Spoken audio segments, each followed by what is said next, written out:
नमस्कार दोस्तों, अगर आपसे किसी बेहुदे इंडियन शो का नाम पूछा जाए तो आप किस शो का नाम लोगे मुझे नहीं मालूम। लेकिन मैं बिग बॉस का नाम जरूर लूंगा क्योंकि सोशल मीडिया की जितनी गंदगी होती है सबको इकट्ठा करके बिग बॉस के रूम में लाया जाता है और एक ही जगह पे सबको फैलाने के लिए बोल दिया जाता है और यहाँ तक कि उसको टेलीकास्ट करके हर एक घर में दिखाया भी जाता है और उसका नाम क्या दिया जाता है, द इंडियन रियलिटी शो। अगर आपको ऐसा लग रहा है मैं किसी पब्लिसिटी या व्यू पाने के लिए ऐसे बोल रहा हूँ तो आप पूरी वीडियो जरूर देखें और देखने के बाद अपनी राय कमेंट बॉक्स में जरूर दें। बिग बॉस के शो को देखने का एक सटीक उत्तर दूंगा, शायद सभी लोगों को पसंद ना आए, मुझे गंदे कमेंट का सामना भी करना पड़े, मगर ये सच है। इस शो को वही लोग देखना पसंद करते हैं जो दूसरे की जिंदगी में ताक झाक एक दूसरे की बुराई करते रहते हैं, जिनको पूरी गांव के पंचायत से मतलब होता है, दूसरों की आलोचना में जिनको आनंद आता है वो झगड़ालू किस्म के ही लोग होते हैं और उनको ये शो बहुत पसंद आता है। और सबसे जरूरी बात ये 60 साल का बुढ़ा क्रिमिनल लोगों का मसीहा सलमान खान बड़ा पसंद है, इसकी वजह से ये शो फेमस है। मुझे प्राउड है खुद पर कि मैंने कभी आज तक ऐसे बेहुदे शो का एक भी एपिसोड नहीं देखा, इसी वजह से मैंने घर में कलर चैनल भी बंद कर दिया है। किसी ने पूछा था कि बिग बॉस के शो में क्या होता है तो मैं आपको बता दूं ऐसा कुछ भी नहीं होता है जो स्पेशल हो, बस आपस में लड़ाई करते हैं, एक दूसरे की बुराई करते हैं और एक दूसरे को बेइज्जत कराया जाता है क्योंकि यह साधारण जीवन में देखने को नहीं मिलता, इसलिए लोगों को देखकर बहुत ही मजा आता है। बिग बॉस में अभी तक 6 प्रतिभागियों की मौत हो चुकी है जिसमें से सिद्धांत शुक्ला, प्रत्युष बनर्जी और ओम बाबा भी हैं। मुझे ज्यादा तो नहीं पता लेकिन यह शो पार्टिसिपेंट के ऊपर बहुत ही दबाव डालता है जिससे शो की टीआरपी बढ़ती रहे। बिग बॉस के लोग घर के सदस्यों को आपस में लड़वाते हैं, उल्टा सीधा काम करवाते हैं, उनका बस नहीं चलता नहीं तो वो सेक्स भी करवा दे, पता नहीं करवाते भी होंगे। बिग बॉस में जाने वाले पाप भी कर जाते हैं जिसका पता उन्हें बाहर आने के बाद ही चलता है। जैसे स्वामी ओम बाबा माला और गेरुआ वस्त्र पहनकर अंदर गए थे और अंदर वो चिकन मटन खा रहे थे, लड़कियों के साथ टब में बैठ के पूरी रातें बातें कर रहे थे। बाहर आने के बाद लोग बाबा को गाली देते और पिटाई भी करते थे। हालांकि बाबा ने कहा था कि यह सब उनसे दबाव में करवाया गया था। जो भी हो, घर के अंदर झगड़ा, तनाव और बाहर आने के बाद तिरस्कार और नफरत झेल कर कौन कितने दिन तक जिंदा रह सकता है, शायद यह भी एक वजह हो सकती है। बिग बॉस को वजह नहीं कर सकते लेकिन बिग बॉस में आने के बाद मौत हो रही है। बिग बॉस में स्क्रिप्ट बहुत ही लड़ाई झगड़े मारपीट वाला होता है जिससे मानसिक इफेक्ट बहुत ही पड़ता है। एक साधारण आदमी एक दिन किसी से झगड़ा कर ले तो उसका दिमाग हिल ही जाता है और बिग बॉस में 6-7 महीने रोज लड़ाई झगड़े और जनता के सवाल, हारने का डर, इन चीजों को झेलना ही पड़ता है और हर किसी का दिमाग या शरीर ये सब चीजें झेल नहीं सकता। फिर जीतने के बाद भी आर्टिस्ट के ऊपर जनता का दबाव बना रहता है कि आप अच्छे नहीं दिख रहे,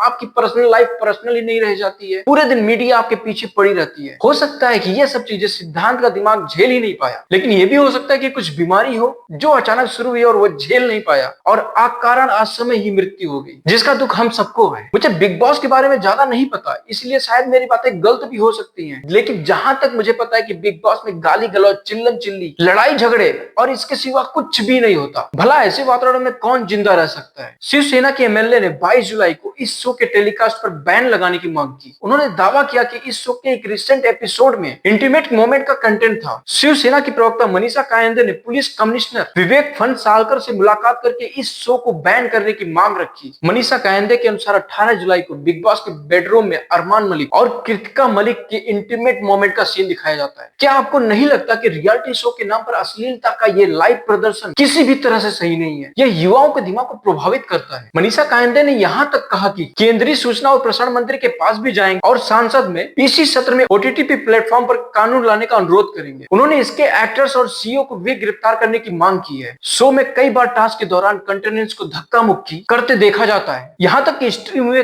कई एपिसोड में रणवीर शोरी को खुलेआम सिगरेट पीते हुए देखा जाता है, हालांकि उनके खिलाफ कोई भी एक्शन अभी तक नहीं लिया गया। बिग बॉस सीजन 18 में टेलीविजन के जाने माने कलाकार शोएब इब्राहिम को इस साल बिग बॉस में जाने के लिए एक अच्छा ऑफर दिया जाता है, लेकिन उन्होंने साफ इनकार कर दिया यह कहते हुए कि यह शो अब पब्लिसिटी का शो नहीं है, यह कंटेंट का शो है। अगर इस शो को देखने से बेनिफिट की बात करें तो मुझे तो लगता है कि यह वह एंजॉयमेंट है जो हमें एक दूसरे को देखने पर मिलता है और हम वह दर्शक हैं जो दूर से खड़े होकर देखते हैं और यह सोचते हैं आगे अब क्या होगा। बिग बॉस लोगों की जरूरतें पूरा करने के लिए वेल पेड एक्टर और एक्ट्रेस को के साथ चलते फिरते यह रेसिपी बनाता है जिससे हमारी जरूरतें पूरी हो सके, जैसे झगड़े, पीठ पीछे बुराई, घोटाले, गालियां, शायद अगला चरण कभी हाथापाई का भी हो, खून खराबा का भी हो सकता है। बिग बॉस अपने ग्राहकों की जरूरत पूरा करने के लिए कुछ भी कर जाता है। बिग बॉस और WWE में शायद कुछ ही अंतर निरंतर हो, दोनों काफी हद तक स्क्रिप्टेड होते हैं। वो स्क्रिप्ट गालियों, मुक्कों, ड्रामों के संबंध में स्क्रिप्टेड होते हैं। हालांकि परिणाम बिना स्क्रिप्ट के ही छोड़ दिए जाते हैं ताकि इस शो में कुछ रियलिटी दिख सके। बिग बॉस के कलाकार well paid actors, expiring actor बनने के इच्छुक होते हैं। उन्हें उनकी पॉपुलैरिटी के आधार पर पे किया जाता है। कुछ तो लोगों को एक दिन के 1 से 1.5 लाख रुपए तक पे किया जाता है। जो जितना दिन तक रुकता है उसको उतनी ही रकम दी जाती है और इसी तरह से बिग बॉस का सर्कस चलता रहता है। इन सबसे यही सीखने को मिलता है कि इन